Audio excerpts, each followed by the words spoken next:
When temperatures drop during the winter months, it is highly recommended that you follow these steps after every marking session to ensure your machine is in good condition when it's next taken out of storage.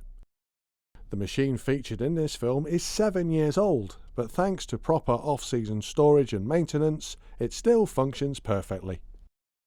Firstly, remove all paint from the machine and close off the valve to the nozzle to flush the system through with water. When you see it running clear through the spray head, open the valve to the nozzle and repeat, waiting until the water through the nozzle also runs clear. Next, keeping the machine powered on, take the probe out of the water to drain all the water from the system.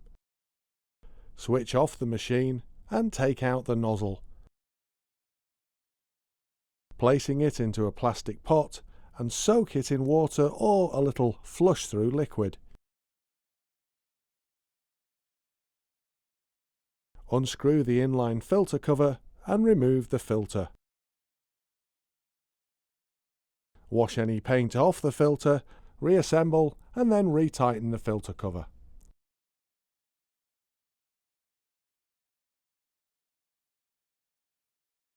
Remove the battery.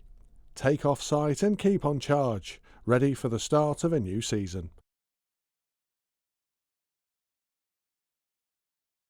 Finally, replace the machine's protective cover to keep the pump and electronics safe from water or damage.